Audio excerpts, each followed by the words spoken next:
ಸರಿ ಅದೇನು ಹೆಸರು ಪಸರು ಅವೆಲ್ಲ ಎಂಥದ್ರಿ ಅದು ನೋಡ್ರಿ ಯಾವ್ಯಾವುದಕ್ಕೂ ಯಾವುದೇ ಹೋಲಿಕೆ ಮಾಡೋ ನಾನಲ್ಲ.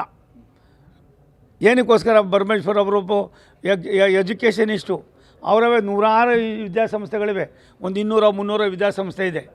ಅದಕ್ಕೆ ಯಾವುದೋ ಒಂದು ದೊಡ್ಡದಾಗಿ ಇಟ್ಕೊಬೋದಾಗಿತ್ತು. ಅದೇನು ಮಾಡ್ಕೊಂಡು ಅವರಲ್ಲೇ ಒಂದು ದೊಡ್ಡದಾಗಿ ಮಾಡಿ ಒಂದು ಕಾಂಪ್ಲಿ ಅವ್ರ ಅಪ್ಪನ ಹೆಸರು ಅವ್ರ ಹೆಸರು ಇಟ್ಕೊಂಡು ಬೇಡ ಅಂತ ಇರಲ್ಲ. ಒಂದೊಂದು ಸಾರಿ ಅತಿ ಬುದ್ಧಿವಂತಿಕೆ ಅತಿ ದೊಡ್ಡವರು ಕೂಡ ಎಲ್ಲ ಒಂದು ಕಡೆ ಎಡವುತ್ತಾರೆ ಅನ್ನೋದಕ್ಕೆ ಅದೊಂದು ಸಣ್ಣ ಉದಾಹರಣೆ. ನಾನು ಇವತ್ತು ಕೂಡ ವಿನಂತಿ ಮಾಡ್ತೀನಿ, ಅವಶ್ಯಕತೆ ಇಲ್ಲದ್ದು ಯಾವುದೋದೊಂದು ಸೀಟ್ ಹಾಕಿ ಒಂದು ಆಡಿಟೋರಿಯಮ್ ಒಂದು ಪಾಡಿಟೋರಿಯಮ್ ನಾನು ನೋಡಿದ್ದೀನವನ್ನ ಹೆಂಗಿದೆ ಅಂತಲೂ ಗೊತ್ತಿದೆ.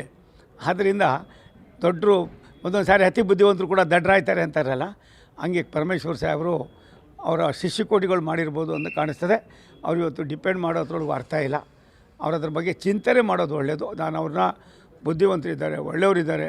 ನಾನು ಕೂಡ 1.5 ವರ್ಷದಲ್ಲಿ ಅಭಿವೃದ್ಧಿಯಲ್ಲಿ ಒಂದು ಸಣ್ಣವುದು ಕೂಡ ರೈಲ್ವೆ ಇಲಾಖೆಗಿರ್ಬೋದು, ಬೇರೆ ಬೇರೆ ಇಲಾಖೆಗಳಿಗಿರ್ಬೋದು, ಭಾರತ ಸರ್ಕಾರಕ್ಕಿರ್ಬೋದು, ಅವ್ರ ಒತ್ತಾಸೆ ನನಗೆ ಅವ್ರು ಬೇರೆ ರಾಜ್ಯದ ಅವ್ರು ಬೇರೆ ಪಕ್ಷದ ಮಂತ್ರಿಗಳಂತ ನನಗೇನು ಜಿಲ್ಲೆಯಲ್ಲಿ ಅವರ ನನ್ನ ಜೊತೆಯಲ್ಲಿರ್ತಕ್ಕಂಥ ಒಡನಾಟ ನೋಡಿದ್ರೆ ಸರಿ ಇದೆ. ಆದರೆ ಯಾಕೆ ಈ ರೀತಿಯಾದ ಒಂದು ಸಣ್ಣ ತಪ್ಪನ್ನು ಮಾಡಿದ್ರೋ ನನಗೆ ಗೊತ್ತಿಲ್ಲ. ಅದನ್ನು ಅಲ್ಲಿ ಹೋದ ಮೇಲೆ 16ನೇ ತಾರೀಕು ಹೋಗ್ತಾ ಇದ್ದೀರಿ, ಅವ್ರನ್ನೇ ಕೇಳ್ತೀರಿ. Sir, local body ಎಲೆಕ್ಷನಲ್ಲಿ